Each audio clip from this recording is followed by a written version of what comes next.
Selamat pagi, Bapak Ibu Saudara-saudari sekalian, para mahasiswa. Salam sejahtera untuk kita semua. Terpujilah Sang Buddha, Namo Buddhaya. Hari ini kita akan berbincang berkenaan dengan kebersihan dan juga dampaknya terhadap kesehatan masyarakat. Saya mohon maaf karena saat ini saya sedang berada di luar kota sehingga tidak bisa langsung datang ke tempat acara di Jepara, dan juga ini menggunakan video yang sebenarnya biasanya kalau saya menggunakan video menggunakan webcam, tetapi karena saat ini sedang berada di luar kota dan tidak membawa webcam sehingga gambar yang diperoleh juga tidak begitu jelas, tetapi mudah-mudahan untuk suara dan lainnya bisa didengarkan dengan baik sehingga apa yang ingin disampaikan bisa dimengerti, dipahami dengan baik. Dan sebelum kita memasuki untuk membahas tentang kepedulian terhadap kebersihan dan dampaknya terhadap kesehatan masyarakat, mari kita bersama-sama bersikap panjali untuk mengagungkan Sang Buddha. Namo tassa bhagavato arahato sama sambuddhassa. Namo tassa bhagavato arahato sama sambuddhassa. Namo tassa bhagavato arahato sama sambuddhassa. Patiru pade sawasoca etam manggalamutamang. Hidup di tempat yang sesuai, itulah berkah utama.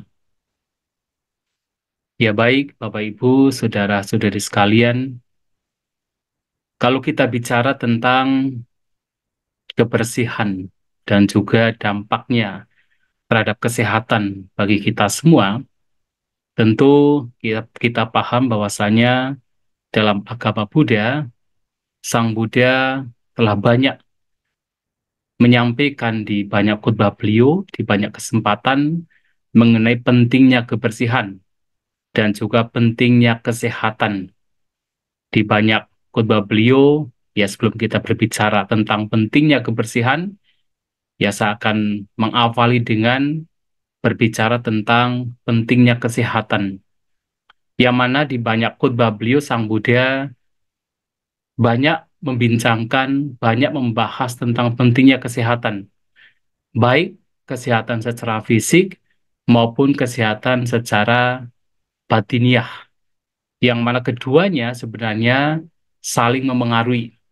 Yang artinya kalau seseorang memiliki kesehatan secara fisik, maka itu akan mempermudah bagi seseorang untuk bagaimana mengembangkan batinnya.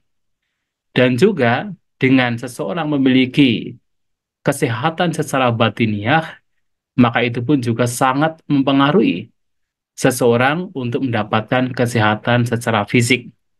Maka kesehatan secara fisik dan batiniah adalah dua hal yang sebenarnya saling mempengaruhi, sehingga Sang Buddha dalam khotbah-khotbah beliau sering membicarakan, sering membahas tentang pentingnya kesehatan. Maka dalam salah satu syair dalam Dhammapada, mungkin nanti Bapak Ibu saudara-saudari sekalian bisa membaca, yaitu Dhammapada syair 204, yang mana bahkan Sang Buddha menyampaikan salah satu pernyataan beliau yang dikatakan sebagai arogya paramalabha, bahwasanya kesehatan atau arogya, jadi arogya itu artinya tanpa sakit atau kesehatan. Kesehatan adalah perolehan yang tertinggi.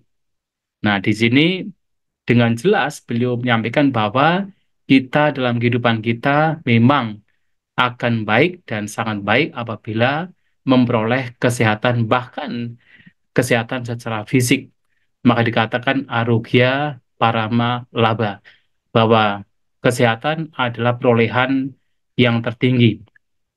Dan kita juga banyak mendapatkan berbagai macam cerita mengenai bagaimana kadang-kadang Sang Buddha diminta oleh para biku dan bahkan oleh para berumah tangga ketika mereka sedang mengalami sakit untuk bisa mendatangi mereka dan memberikan nasihat kepada mereka bagaimana mengatasi sakit, dan nasihat-nasihat inilah yang kemudian digunakan untuk bagaimana mereka bisa mendapatkan kesembuhan.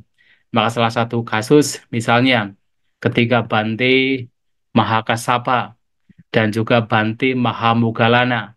Yang kedua Bante ini adalah para Bante siswa Sang Buddha yang luar biasa. Mereka siswa Sang Buddha yang mempunyai keistimewaan dibandingkan ya para biku lain.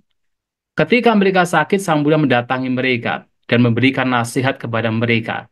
Dan dengan nasihat yang diberikan, mereka sembuh dari sakitnya.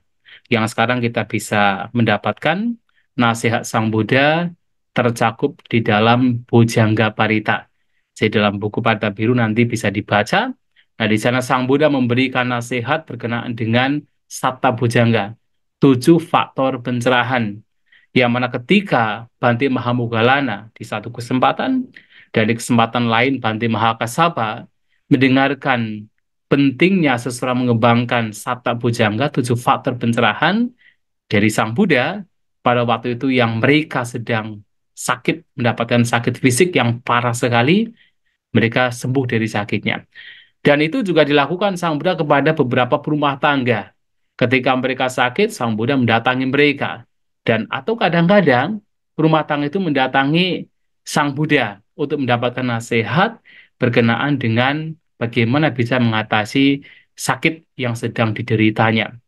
Nah, suatu kali juga dalam salah satu khotbah, yaitu kita bisa mendapatkan di dalam Udana Pali, itu ada khotbah bernama Supawasa Sutta, yang mana khotbah tersebut diberikan Sang Buddha kepada seorang wanita bernama Supawasa. Dia adalah ibunda dari Banti Upali, yang pada waktu itu memang Supawasa ini sedang mengandung, yaitu yaitu Upali yang masih dalam kandungan. Dan karena Subawasa ini dikatakan mengandung selama 7 tahun dan ketika mau melahirkan mendapatkan sakit yang luar biasa, maka ia meminta yaitu berkah dari Sang Buddha untuk bagaimana supaya dia bisa melahirkan dengan baik dan anaknya juga mendapatkan kelahiran yang tidak ada halangan suatu apapun. Maka ketika mendengarkan hal tersebut, apa yang dikatakan oleh Sang Buddha? Nah, Sang Buddha menyampaikan begini dalam bahasa Pali. Sukini hotu supawasa kulyadita. Aroga arogang putang wijayatu. Jadi Sang Buddha memberikan semacam berkah, memberikan semacam harapan dengan mengatakan semoga Supawasa, yaitu putri dari suku Kolia, mendapatkan kebahagiaan. Sukini hotu supawasa kulyadita. Dan semoga putranya lahir dengan selamat tanpa ada sakit. Jadi aroga arogang. Jadi anaknya, putranya lahir dengan selamat tanpa ada sakit. Nah, ini juga bagian dari bagaimana memang kesehatan itu menjadi satu hal yang didambakan oleh setiap orang. Nah, itulah kenapa Bapak Ibu Saudara-saudari sekalian, dalam agama Buddha sendiri, kita bisa melihat, terutama di dalam kami, para biku memiliki satu, yaitu berbagai macam peraturan, yang mana salah satunya berkenaan dengan obat-obatan. Dan salah satu teks dalam Tipitaka yang terdapat di dalam Vinaya Pitaka, terutama di Culak Kanda Kewaga. Nah, di sana ada satu bagian bernama Besaja Kandaka. Nah, satu bagian ini yang memiliki banyak poin, ini hanya berkenaan dengan B saja. B saja itu artinya apa? B saja artinya obat-obatan. Jadi ada banyak pembahasan yang diberikan oleh Sang Buddha, berbagai macam obat-obatan yang bisa digunakan oleh para biku. Ini juga menjadi hal penting karena memang kesehatan menjadi hal yang sangat penting bagi setiap orang. Dan bahkan kalau Bapak Ibu, saudara-saudari sekalian, setiap hari ya kami para biku juga melakukan, para biku, para samnera, itu biasanya setiap hari ketika ada chanting, ketika ada puja bakti, kami selalu merenungkan. Perenungan secara bijak berkenaan dengan empat hal yang kami butuhkan atau penggunaan terhadap empat kebutuhan pokok. Yaitu apa? Makanan, tempat tinggal, jubah, dan juga obat-obatan. Dan empat perenungan terhadap empat kebutuhan pokok ini juga di dalamnya mengacu kepada pentingnya menggunakan empat kebutuhan pokok ini untuk mendapatkan kesehatan secara fisik dan bahkan secara batiniah. Maka ketika berbicara tentang misalnya jubah, apa tujuan kita menggunakan jubah? Adalah supaya kita bisa menghindari terik matahari, kemudian menghindari hujan, menghindari binatang melata, menghindari nyamuk, menghindari lalat, dan supaya kita bisa ya dengan nyaman karena kita bisa menutupi tubuh kita, apalagi bagian-bagian yang memang bisa menimbulkan rasa malu, maka kita bisa hidup dengan nyaman. Itu semua adalah untuk apa? Untuk kesehatan fisik dan kesehatan batiniah. Dan juga tidak hanya jubah, termasuk tempat tinggal. Tempat tinggal juga sama. Kita merenungkan penggunaan tempat tinggal secara baik untuk apa? Supaya kita bisa terhindar dari tadi, terik matahari, dari panas, dari dingin, dari hujan, dari binatang melata, dari binatang yang membahayakan. Dan dengan tempat tinggal, kita pun juga bisa hidup dengan nyaman dalam praktik meditasi. Jadi ada istilah pati salana ramatang. Jadi supaya kita bisa berbahagia di dalam pati salana. Pati salana artinya adalah kita eh, dalam dalam mempraktikkan meditasi itu disebut pati salana. Maka kita bisa berbahagia, bisa nyaman dalam kita mempraktikkan meditasi.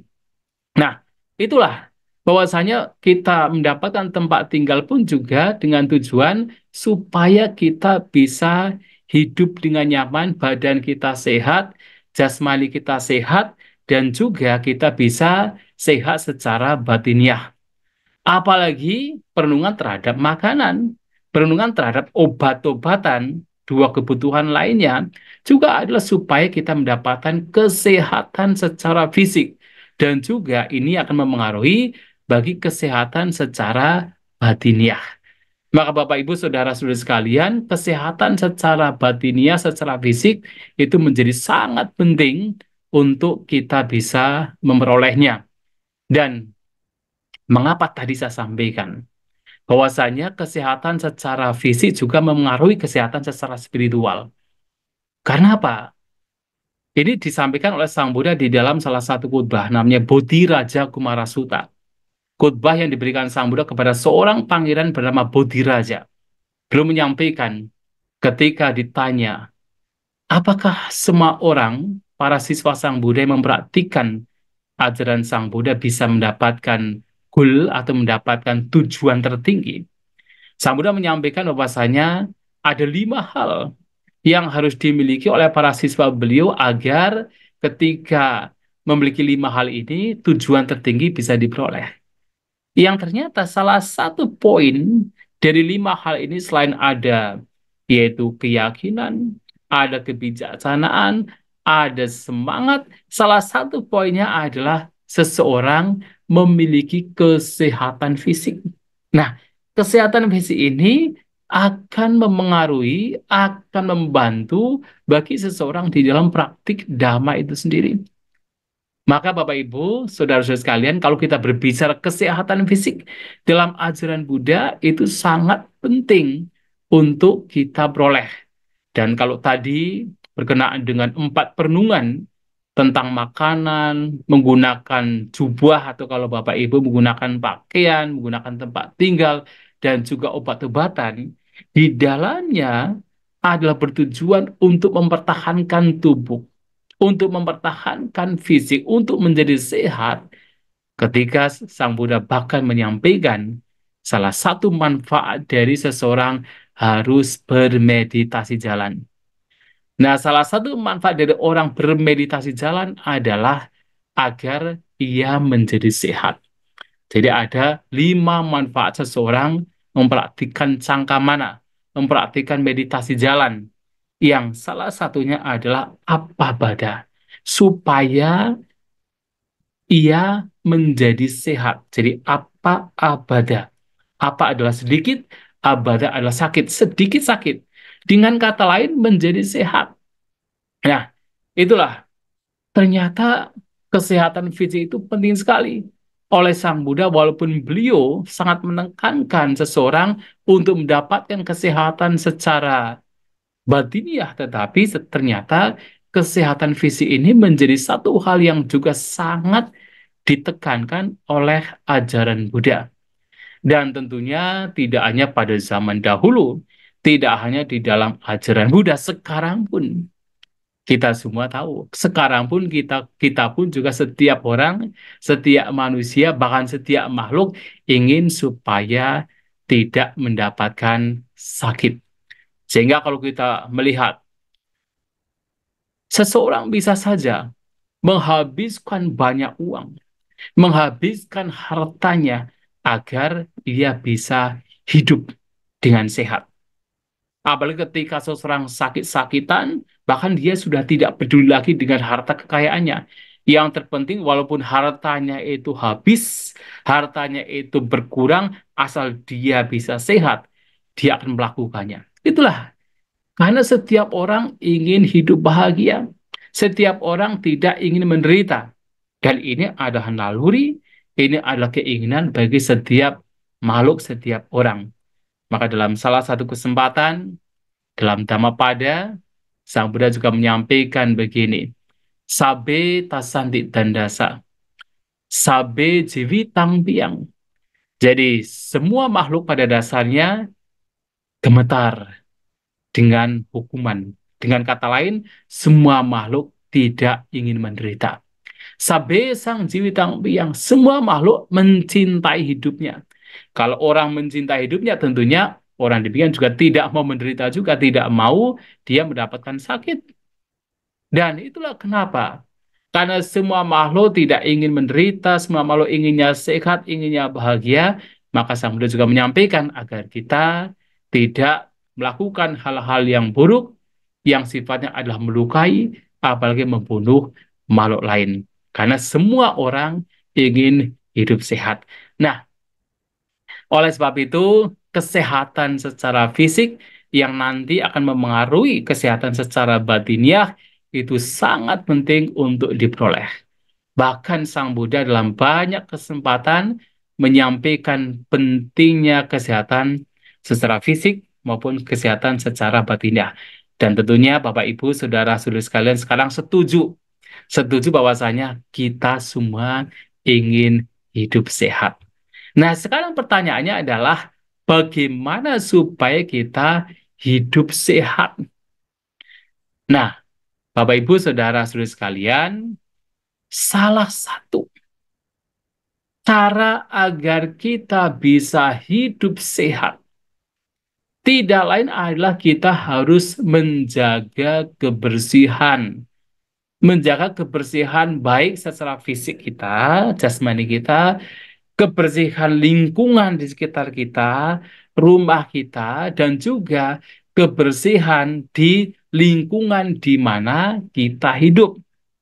Nah, untuk bisa menjadi sehat, maka kita harus menjaga kebersihan diri kita secara fisik dan juga lingkungan di mana kita hidup. Dan ini juga dilakukan oleh guru agung kita Sang Buddha dan beliau tekankan ini juga kepada para siswa beliau. Di banyak kesempatan Sang Buddha menekankan kepada para siswa beliau untuk menjaga kebersihan. Maka kami para biku dan juga para samnera juga memiliki beberapa peraturan yang disebut sebagai sekya. Nah, peraturan ini salah satunya berkenaan dengan kebersihan. Misalnya apa? Kami para biku, para samnera tidak diperkenankan buang air kecil atau buang air besar dan juga meludah di air yang mengalir atau di tumbuhan yang masih hidup. Nah, kenapa? Tujuannya adalah supaya kita bisa menjaga kebersihan. Kita tidak diperkenankan untuk meludah, buang air besar, buang air kecil di air yang mengalir, misalnya di sungai. Karena kita tahu kalau kita buang air besar, buang air seni di sungai nanti, sementara di sungai kita buangnya di sungai di atas, nanti di bagian bawah ada yang menggunakan. Itu kan menjadi kotor. Maka itu pun tidak diperbolehkan. Apalagi kalau kita membuang sampah sembarangan. Jadi sampah kita saja yang sebenarnya itu bisa terurai, ya kalau kita bicara air seni kotoran kan biasanya bisa terurai. Tetapi itu pun juga tidak diperbolehkan. Apalagi sampah-sampah yang itu sangat sulit untuk bisa terurai. Nah, sekarang misalnya berbicara tentang plastik, ya. Jadi salah satu masalah terbesar dari kita sekarang ini adalah plastik. Jadi plastik ini, penggunaan plastik yang berlebihan, kemudian itu sulit untuk bisa terurai, bahkan bisa ratusan tahun itu tidak terurai, itu menjadi masalah besar bagi dunia sekarang ini. Bahkan ada sebuah penelitian menyampaikan bahwa plastik yang dari Indonesia, dari Sungai Cisadani, ya, itu dikatakan bahkan sampai ke Afrika. Jadi terbawa dari sungai ke laut, bahkan sampai di Afrika. Itu tidak hancur. Padahal sudah mungkin berbulan-bulan, bertahun-tahun terombang-ambing di laut. Itu sampai di lautan Afrika itu tidak hancur. Dan plastik ini juga bisa tidak terurai walaupun sudah ditimbun sampai puluhan ratusan tahun itu tidak bisa terurai. Itulah menjadi salah satu yang sekarang ini menjadi hal yang memprihatinkan karena membawa kepada lingkungan yang kotor, lingkungan yang tidak sehat. Nah, sehingga kami para biku pun membuang kotoran saja tidak diperkenankan sembarangan, apalagi membuang sampah itu juga tidak diperbolehkan. Maka kalau kita berbicara tentang katakan wihara, ya, wihara, ini menjadi satu contoh bahwa wihara pada zaman Sang Buddha itu seringkali disebut sebagai arama. Dan apa itu arama? Arama itu artinya taman. Artinya yang dimaksud dengan wihara atau tempat tinggal para biku itu adalah taman yang bersih atau taman yang indah. Maka ini juga menjadi contoh bahwasanya kami para biku juga diajarkan untuk hidup bersih, untuk hidup tidak membuang sampah sembarangan. Karena ini juga menjadi satu hal yang penting agar kita bisa mempertahankan hidup sehat. Maka dulu pada awal Sang Buddha ini memberikan izin kepada para siswa beliau untuk bisa katakan menerima tempat tinggal dari para rumah tangga. Ini menarik sekali. Jadi awalnya para biku pada zaman Sang Buddha di awal sekali mereka tidak tinggal di sebuah wihara atau tempat tinggal atau sebuah bangunan. Mereka bisa biasanya tinggal di hutan atau di lembah, di bawah pohon, di kuburan, tinggal di gua-gua. Tapi kemudian suatu kesempatan ada berumah tangga yang memberikan tempat tinggal untuk para biku.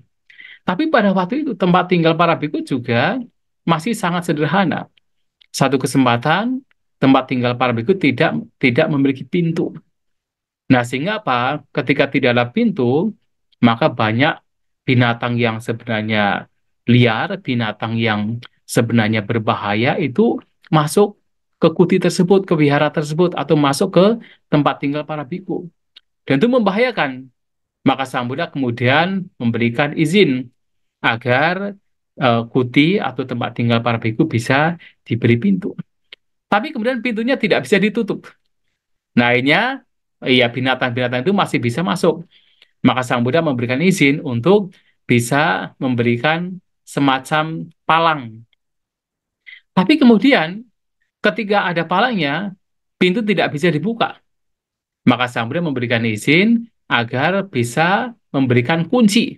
Nah, Jadi ada pintu, ada kunci juga. Untuk apa? Untuk supaya yaitu mendapatkan ya kenyamanan dan juga mendapatkan kesehatan. Dan juga pada suatu ketika tempat tinggal pada zaman itu, pada zaman Sang Buddha untuk para bhikkhu itu tidak menggunakan atap. Dan ketika diberi atap itu menggunakan atap rumput. Dan ketika ada atap rumput, apa yang terjadi? Ketika musim panas, panas sekali. Ketika musim dingin, dingin sekali. Nah, sehingga kesehatan para bhikkhu pun juga terganggu. Maka Sang Buddha memberikan izin agar atap kuti itu bisa menggunakan plaster. Jadi plaster. Supaya apa? Supaya tidak dingin, tidak panas di musim-musim yang berbeda. Untuk apa? Kesehatan para bhikkhu. Kemudian suatu kali, kuti para bhikkhu tidak ada jendela. Karena tidak ada jendela, maka kutinya menjadi berbau dan juga menjadi tidak baik untuk mata. Nah, ini bahaya juga. Selain tidak bersih, juga membawa kepada penyakit terhadap para bhikkhu yang tinggal di kuti tersebut. Maka kemudian Sang Buddha mengizinkan para bhikkhu untuk memiliki kuti berjendela, dikasih jendela. Nah, kemudian suatu kali para bhikkhu tidurnya di tanah. Sehingga apa? Kotor. Ya, jadi kotor, jubahnya kotor. Dan itu tidak baik. Selain kotor, juga tidak baik untuk kesehatan. Maka kemudian Sang Buddha memperbolehkan para bhikkhu untuk menggunakan tikar. Tapi kemudian tikarnya dimakan rayap, sehingga tidak baik juga. Maka para bhikkhu kemudian diizinkan untuk menggunakan dipan. Ya, jadi ini adalah salah satu contoh bagaimana bahkan Sang Buddha sangat menekankan kesehatan dan juga kebersihan tempat tinggal. Untuk apa? Supaya bisa hidup dengan nyaman, praktek Dhamma juga menjadi lebih lebih baik. Praktek Dhamma juga menjadi lebih nyaman.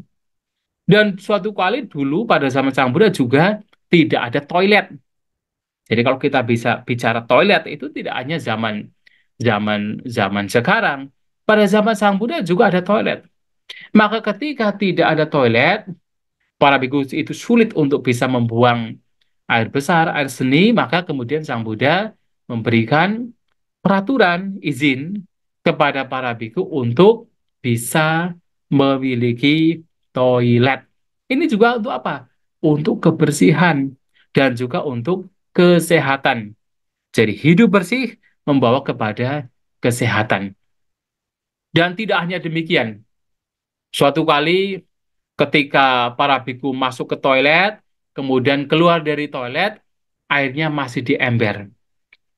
Dan ternyata Sang Buddha menyampaikan bahwa ketika seseorang telah menggunakan toilet, maka jangan membiarkan air berada di ember. Ingat, sekarang kita tahu bahwasanya ketika ada air ada di ember, itu bisa membawa kepada nyamuk. Nyamuk akan bertelur di situ, kemudian akan menjadi, katakan ya, bumerang bagi orang-orang yang tinggal di kuti tersebut. Nah, ini juga menjadi satu hal di mana Sang Buddha sudah melihat ke depan agar orang hidup bersih, agar tidak sembarangan, katakan menyimpan air, apalagi terbuka di dalam toilet, sehingga itu nanti akan menjadi sarang nyamuk. Maka Sang Buddha memberikan peraturan bahwa setiap seseorang telah menggunakan air di toilet atau di tempat mereka mandi, air tersebut jangan dibiarkan di ember, tapi harus dibersihkan. Nah, ini ada contoh-contoh di mana Sang Buddha sangat menekankan kesehatan, menekankan kebersihan di mana seseorang tinggal, terutama kepada para biku, dan ini juga menjadi example, menjadi teladan, menjadi contoh bagi umat rumah tangga pun untuk melakukan hal yang sama, menjaga kebersihan di mana ia tinggal. Nah, inilah Bapak Ibu, sehingga suatu kali ada seorang raja bernama Pasenadi Kusala. Dia adalah seorang raja yang sangat terkenal pada zaman Sang Buddha yang menguasai sebuah negara bernama Negara Kusala. Ia bernama Raja Pasenadi. Maka sering dikenal sebagai Raja Pasinati Kosala. Nah, Raja Pasinati Kosala ini dalam salah satu khutbah nama Dhamma Cetiya Sutta dalam Majjhima Nikaya itu ketika melihat sebuah pohon yang besar, ingatannya langsung kepada para biku siswa Sang Buddha, yang mana Raja Pasinati Kosala ini mengingat betapa para biku, para siswa Sang Buddha itu kelihatannya bersih-bersih. Jadi tangannya juga bersih, jubahnya juga bersih, mereka juga mempraktikkan meditasi dengan begitu nyamannya, tidak ada beban sama sekali, menampakkan wajah yang bahagia, tetapi juga menampakkan wajah yang katakan tenang, terkendali, dan ini berbeda dari para pertapa lain pada waktu itu yang mereka mempraktikkan kehidupan pertapaan menyiksa diri, mereka kelihatan kumal, mereka kelihatan tidak tidak bersih, jadi tangan-tangan mereka kotor dan sebagainya, dan itu menjadi pembanding Raja Pasinati. Kenapa? Ini para biku kok kelihatan bersih-bersih, para bikunya kok kelihatan wajahnya bahagia, menampakkan ketenangan, mempraktikkan dhamma dengan nyaman, dengan bahagia. Nah, ini juga menjadi satu hal yang kemudian ketika Raja Pasinati menyampaikan kepada Sang Buddha, dan Sang Buddha menyampaikan kepada para siswa beliau, bahwa ini harus menjadi Dhamma Cetiya. Dhamma Cetiya artinya menjadi hal fenomena yang harus diingat. Artinya bahwasanya memang para biku ini hendaknya hidup dengan bersih. Memang para biku ini hendaknya hidup dengan bersih supaya ketika mempraktikkan dhamma, mempraktikkan meditasi, bisa praktik dengan baik, bisa praktik dengan tenang. Maka para biku ketika hidup di sebuah katakan vihara atau arama atau taman atau dimanapun ia berada, para biku ini diharapkan untuk menjaga kebersihan di mana mereka tinggal. Dan ini menjadi wata. Wata adalah kewajiban atau tugas setiap biku ketika tinggal di sebuah wihara untuk menjaga kebersihan wihara. Nah, itulah kenapa suatu kali ada satu peristiwa pada zaman Sang Buddha, ada tiga biku. Nah, beliau bernama Bante Anuruddha, kemudian Bante Nantia, dan juga Bante Kimbila, yang mana mereka tinggal di sebuah hutan bernama Hutan Gosinga. Nah, cerita ini terdapat di dalam sebuah khutbah bernama Chula Gosinga Sutta. Khutbah kecil atau khutbah minor ya yang diberikan Sang Buddha di sebuah hutan bernama Gosinga. Nah, Sang Buddha datang kepada ketiga bikunya sedang mempraktikkan meditasi dengan ketat. Dan Sang Buddha bertanya kepada mereka, apakah mereka bahagia, apakah mereka hidup dengan persatuan, dengan kesatuan, tidak saling bertengkar, mereka hidup seperti air susu dan air yang bercampur, dan melihat satu sama lain dengan cinta kasih, dan mereka menyampaikan bahwa mereka hidup demikian. Mereka hidup saling mencintai satu sama lain, tidak ada pertengkaran, tidak ada katakan hal-hal yang buruk terjadi di antara mereka.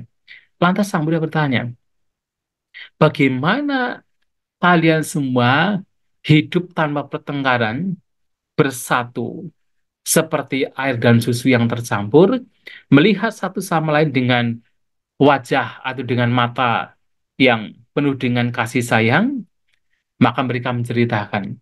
Bante Anuruddha sebagai Bante yang paling tua, paling senior pada waktu itu menceritakan. Dan mereka menyampaikan begini. Jadi ketika mereka pagi-pagi mau berpindah patah, mereka berpindah patah, pergi ke kampung. Dan ketika mereka kembali ke kampung, kalau salah satu sudah mendapatkan makanan dan yang salah satu dari mereka itu kembali ke, bukan kamu ya, kembali ke wihara, atau ke hutan Gosinga terlebih dahulu, maka biku ini akan membersihkan tempat di mana mereka biasanya bersantap makanan. Mereka bersihkan tempatnya dengan baik, kemudian mereka salah satu biku ini maksudnya, kemudian biku ini kemudian menata tempat duduk untuk dua biku lainnya juga, dan juga mempersiapkan air untuk mereka cuci tangan dan cuci kaki, dan mempersiapkan, nah ini, mempersiapkan tempat sampah. Nah, sehingga ketika mereka datang, dua lainnya datang, semuanya sudah bersih dan mereka bisa bersantap. Dan kemudian ketika mereka makan, jadi mereka makannya masing-masing, tidak harus saling menunggu. Dan yang paling terakhir, ketika mereka makan, mereka membersihkan. Jadi tempat di mana mereka makan dibersihkan, tempat duduknya dikembalikan ke tempat semula, sampah-sampah dimasukkan ke dalam tong sampah. Jadi betul-betul tiga biku ini hidup dengan kebersihan. Dan itulah yang memang disampaikan oleh Sang Buddha kepada para biku untuk hidup dengan bersih. Dan ditambah lagi, ketika misalnya ada salah satu biku melihat ada tong sampah, maksudnya ada air yang memang harus diisi, kemudian airnya sudah habis, maka kemudian salah satu biku ini akan mengisinya tanpa harus kemudian meminta yang lain untuk mengisi. Tapi kalau kemudian ketika mengangkat mengangkat barang tersebut atau air tersebut ternyata tidak kuat, maka akan memanggil biku lain. Pun juga tidak sampai harus berbicara, menggunakan isyarat saja, memanggil biku lain untuk membantunya. Dan itu dilakukan. Melakukan ini adalah bagian dari seseorang hidup dengan cinta kasih satu sama lain. Jadi, hidup dengan bersih, membersihkan tempat tinggal di mana seseorang tinggal itu juga bagian dari hidup dengan penuh kasih sayang.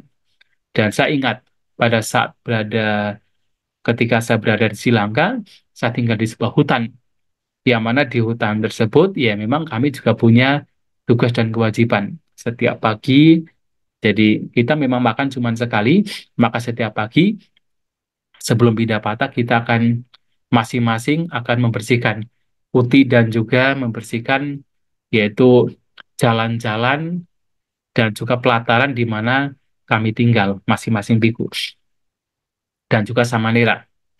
Dan kami juga diberitahukan bahwasanya sebenarnya ketika kami membersihkan tempat tinggal masing-masing dan juga jalan di mana kita, jadi jalan-jalannya di hutan itu kita bersihkan, itu tidak hanya kita itu melakukan kebajikan terhadap diri kita, tidak hanya kita itu melakukan kewajiban kita sebagai biku ataupun sanera, itu pun juga bagian dari kita ini memberikan kenyamanan, memberikan kebahagiaan untuk orang lain.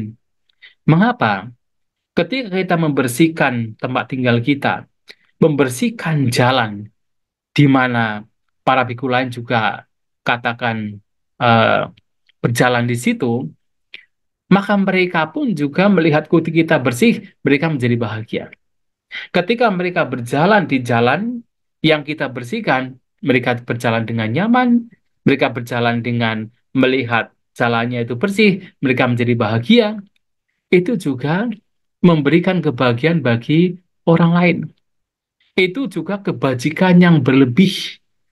Itulah kenapa hidup bersih ini juga penting dalam komunitas para biku dan juga para samnera.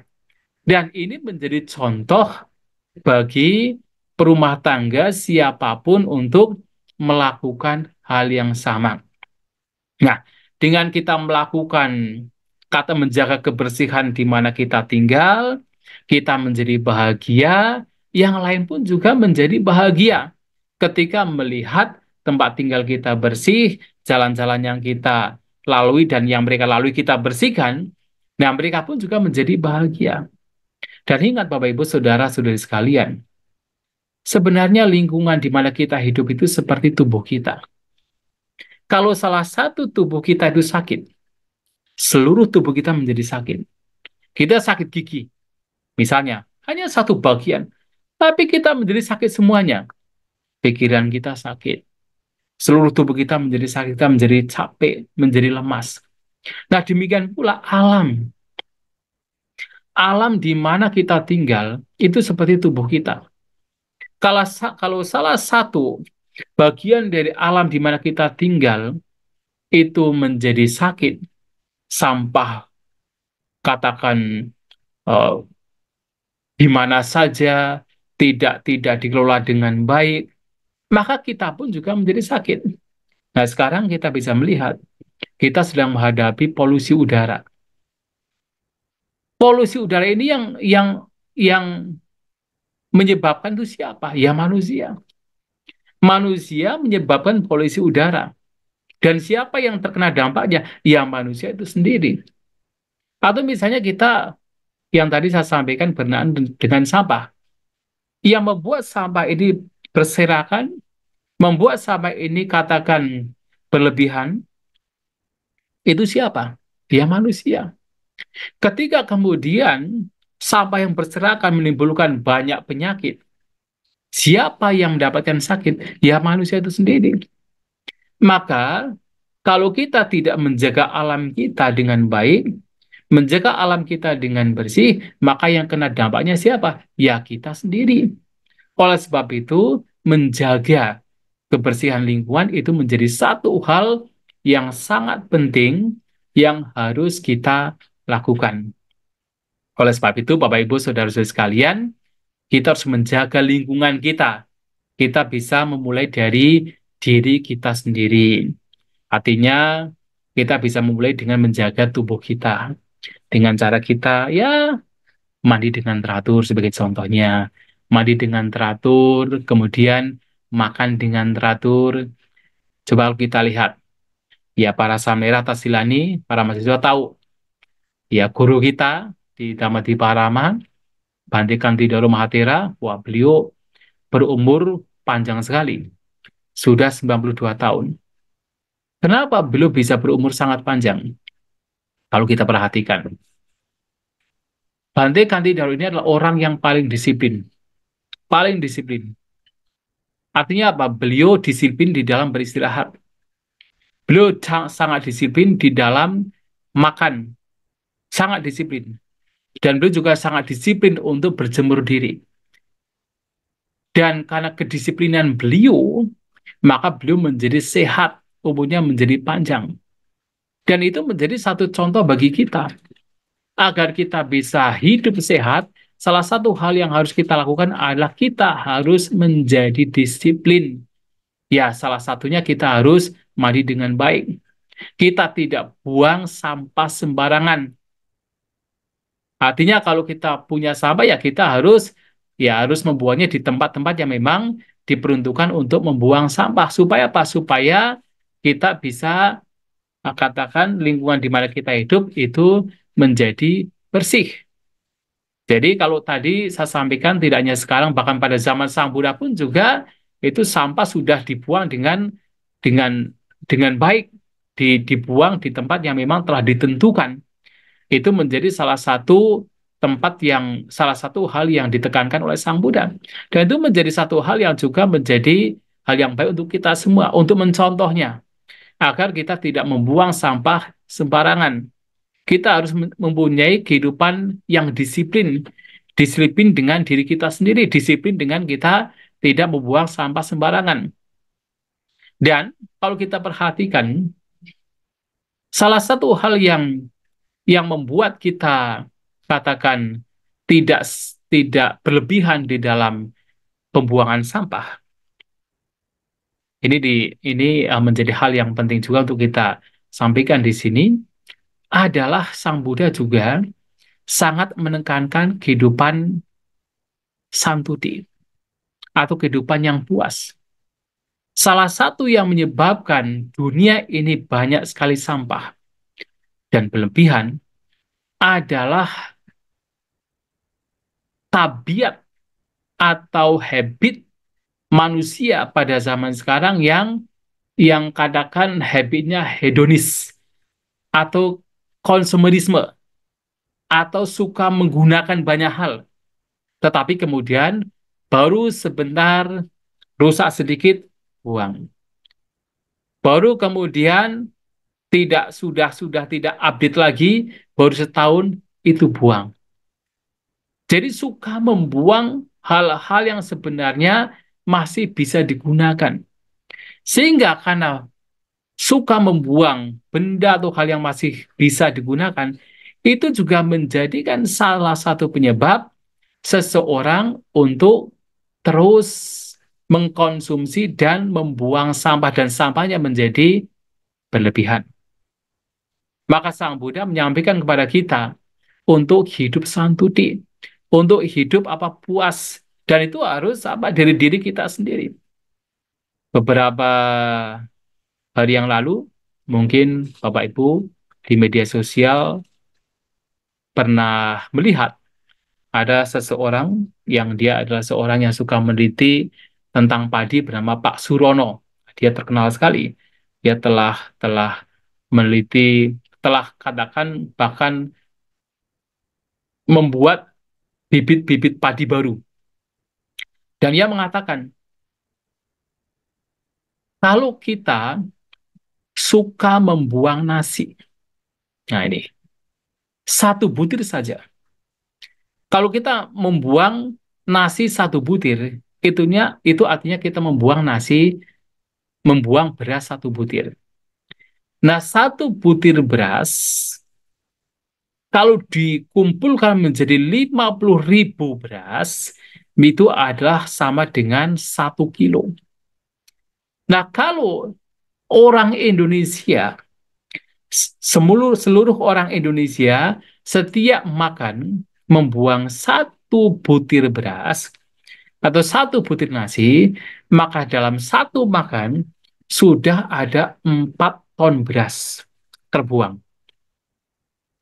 Kalau 2 kali, setiap warga negara Indonesia membuang satu butir nasi dan makan 2 kali, maka dalam satu hari sudah ada 8 ton beras yang terbuang. Dan kalau kemudian 1 bulan itu setiap orang membuang setiap makannya satu butir beras, itu sudah berapa ratus ton beras dibuang dalam 1 bulan.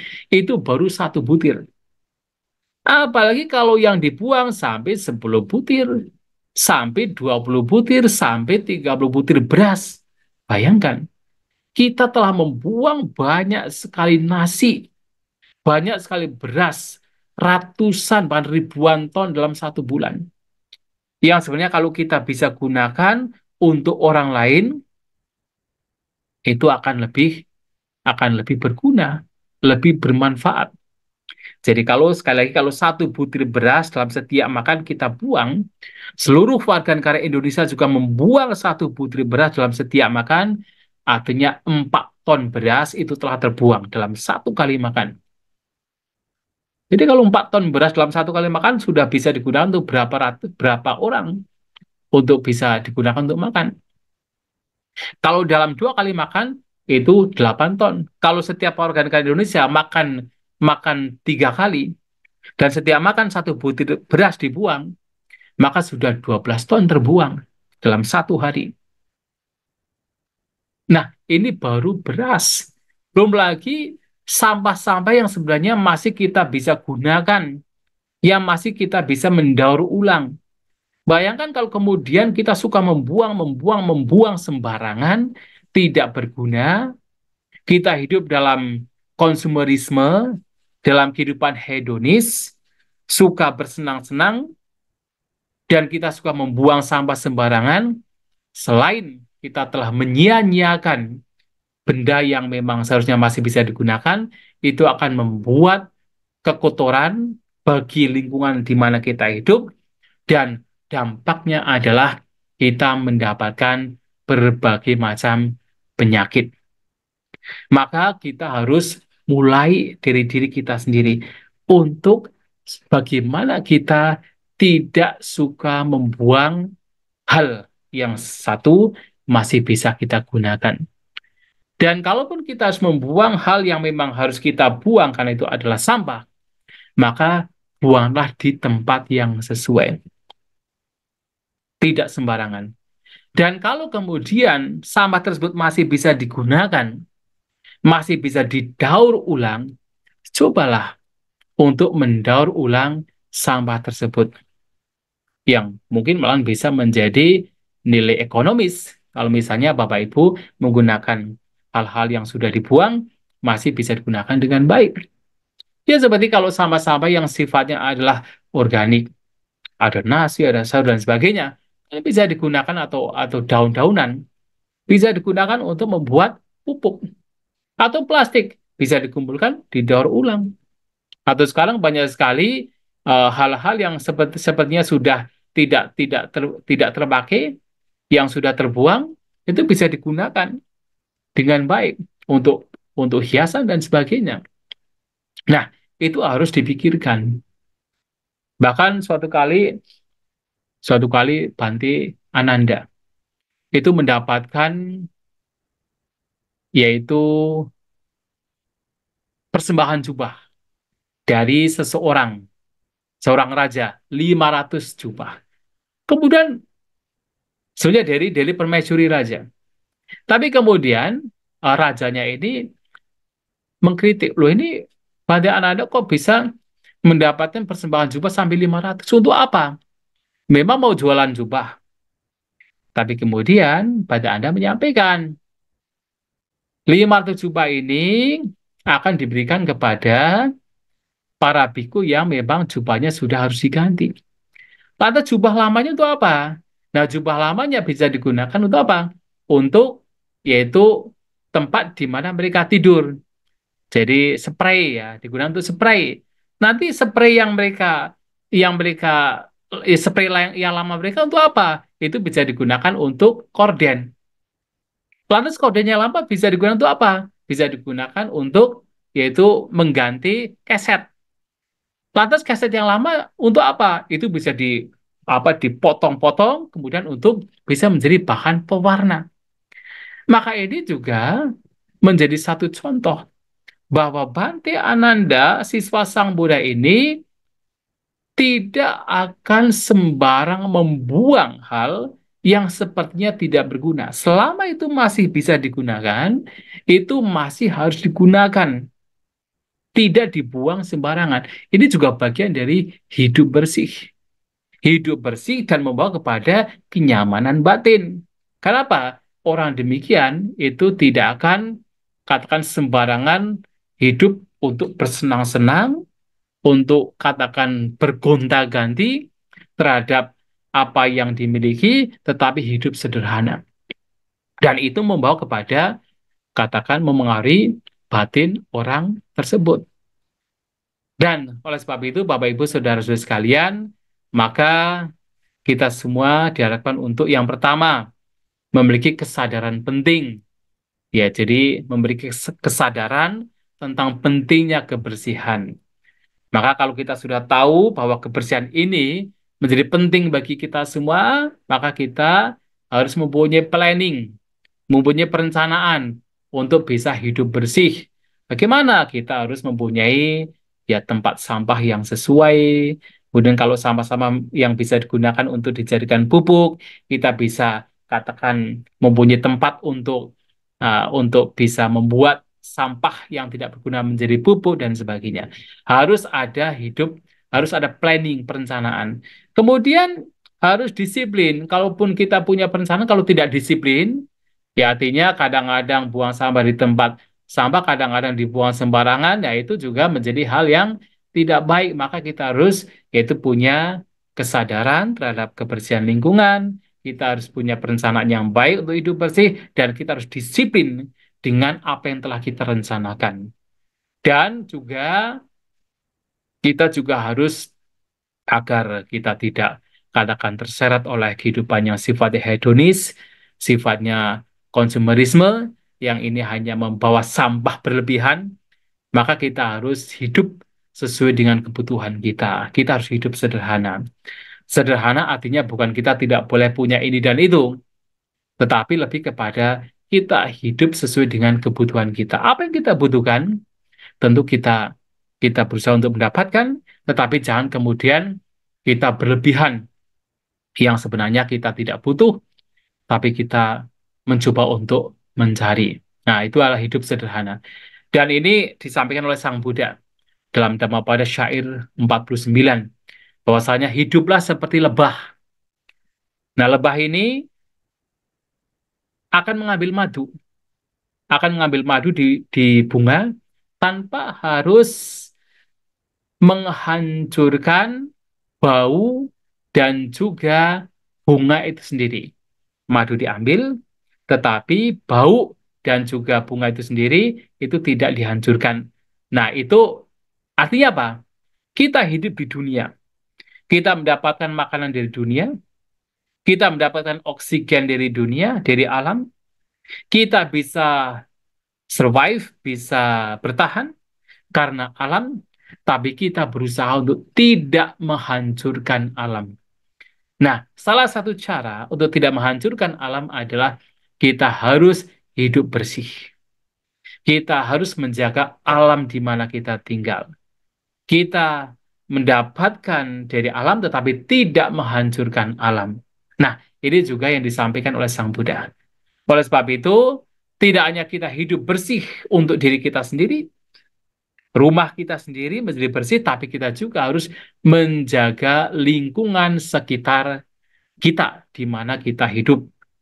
Dan ini menjadi hal yang juga sangat dikatakan, dianjurkan, ditekankan oleh Sang Buddha. Jadi kalau Bapak Ibu pernah mendengar cerita mengenai seorang dewa bernama Dewa Saka, dia adalah raja dari alam Tawatingsa, dan kenapa beliau dilahirkan sebagai seorang dewa dan menjadi raja di alam Tawatingsa? Ya dikatakan, kebajikan yang telah beliau lakukan adalah karena ia suka membangun taman. Ia suka membangun jembatan. Ia suka membangun sumber mata air. Nah, jadi ia menjaga alam dengan baik. Membangun taman, membuat jembatan, kemudian menjaga sumber mata air di mana orang bisa hidup karena mata air tersebut. Nah, kan hal itulah maka ia meninggal dan dilahirkan sebagai Dewa Saka. Nah, ini juga menjadi hal yang penting, menjadi satu contoh bagaimana menjaga alam dengan cara membersihkan alam, membangun tempat-tempat yang memang dibutuhkan oleh manusia untuk kenyamanan mereka, itu adalah kebajikan yang membawa seseorang bisa terlahir di alam yang lebih baik. Oleh sebab itu, Sang Buddha, para biku, itu sudah dari zaman dahulu selalu menjaga alam dengan baik. Kalau kita perhatikan Sang Buddha itu sangat mengapresiasi alam. Ketika beliau lahir sebagai seorang pangeran, lahir di mana? Lahir di alam, di bawah pohon salah, di sebuah taman bernama Lumbini. Taman yang indah. Jadi beliau lahir di Taman Lumbini, di bawah pohon salah. Ketika beliau mencapai pencerahan, di mana? Di hutan, di Uruvela, di daerah yaitu dekat Sungai Deranjara. Dan ketika beliau berada di sana, beliau menyampaikan bahwa hutan ini itu sangat indah. Airnya mengalir dengan landai, dengan pasir-pasir seperti perak, tempatnya indah, pepohonannya itu rindang, dan beliau mengapresiasi keindahan alam. Kenapa? Itu juga bagian dari menjaga alam.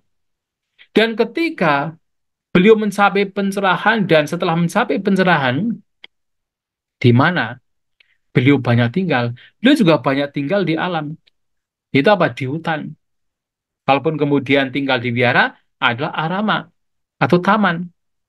Dan bahkan ketika beliau meninggal, parinibbana, di mana beliau meninggal, itu juga di alam, di bawah pohon salah kembar.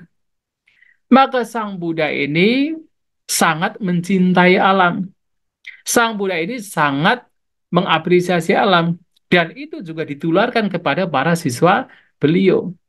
Maka kalau kita melihat di dalam Teragata, Terigata, para arahat, baik para biku maupun bikuni, syair-syair mereka adalah berkenaan dengan alam, tentang keindahan alam.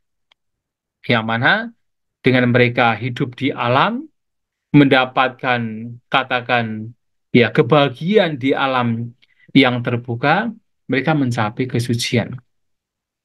Oleh sebab itu, menjaga alam dengan cara membersihkan alam, termasuk membuat taman, reboisasi, membersihkan jalan-jalan, membersihkan sungai, itu tidak hanya penting untuk zaman sekarang, dan ini sudah diapresiasi oleh Sang Buddha.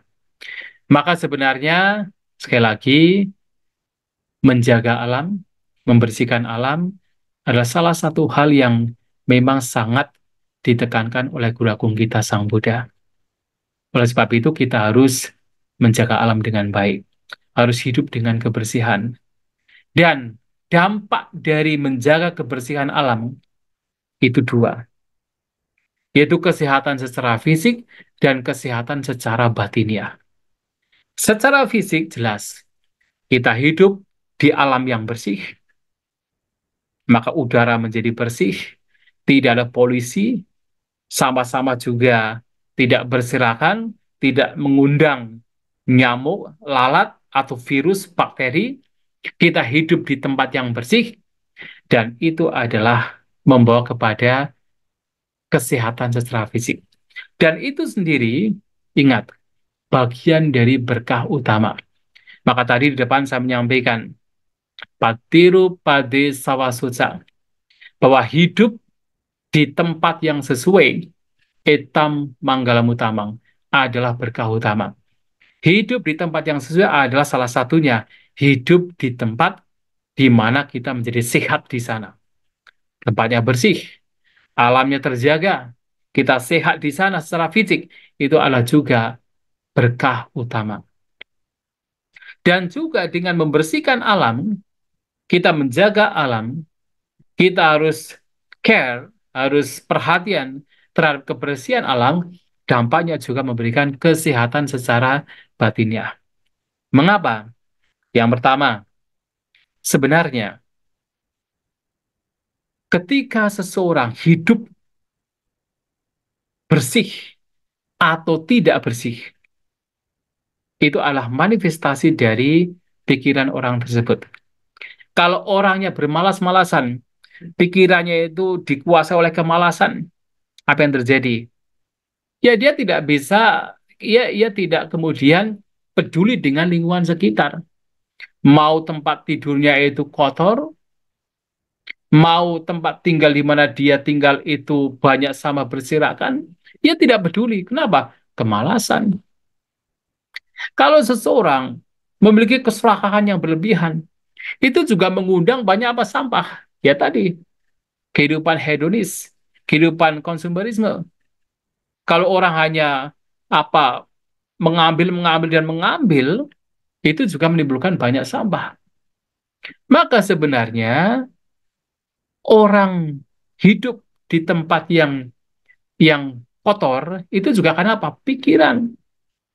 Tapi juga ketika orang kemudian pikirannya baik, ia bisa hidup sederhana, ia disiplin, ia punya semangat, ia punya kebijaksanaan, ia tahu mana yang baik, mana yang tidak baik, maka ia akan cenderung hidup bersih. Ia akan cenderung hidup dengan sehat. Ia tidak sembarang membuang sampah. Ia tidak sembarang menggunakan sesuatu. Ia tidak sembarang untuk membuang sesuatu yang sebenarnya masih bisa digunakan. Ini adalah manifestasi dari pikiran orang tersebut. Itu yang pertama. Yang kedua, seperti tadi, kalau seseorang suka hidup bersih, kalau dia harus mempraktikkan dhamma, itu juga akan mudah, katakan mudah terkonsentrasi. Ada sebuah cerita. Ada seorang biku yang dia ini terbiasa mencapai pencapaian jhana, bahkan sampai jhana keempat. Tapi suatu kali, ketika duduk bermeditasi, ia tidak bisa masuk ke dalam jhana. Kemudian ia berpikir, kenapa? Kok saya tidak bisa mencapai jhana? Nah, kemudian beliau ingat, oh ternyata sebelum bermeditasi sudah punya pikiran, ingin membersihkan putih di mana ia tinggal. Tapi dia lupa. Dan itu menjadi semacam beban dalam batin. Walaupun itu halus, Dan itu merintangi biku tersebut untuk masuk ke dalam jana. Maka kemudian dia bangun dari meditasinya, membersihkan tempat tinggalnya terlebih dahulu, dia duduk lagi bermeditasi, dan akhirnya dia mencapai pencapaian jana. Maka dengan hidup bersih, itu membawa batin menjadi tenang, membawa batin menjadi bahagia, menjadi rileks, dan dia bisa mempraktikkan meditasi dengan baik. Maka di dalam Wisuddhimagga juga disampaikan, ketika orang ingin duduk bermeditasi, pertama, dia harus membersihkan tubuhnya sendiri, mandi. Kuku-kukunya itu dipotong dengan baik. Rambutnya juga dipotong dengan baik. Jubah atau pakaiannya juga harus dibersihkan. Tempat duduknya dirapikan dengan baik. Tempat tinggal di mana dia tinggal itu harus tempat yang bersih, tidak dengan sampah berserakan.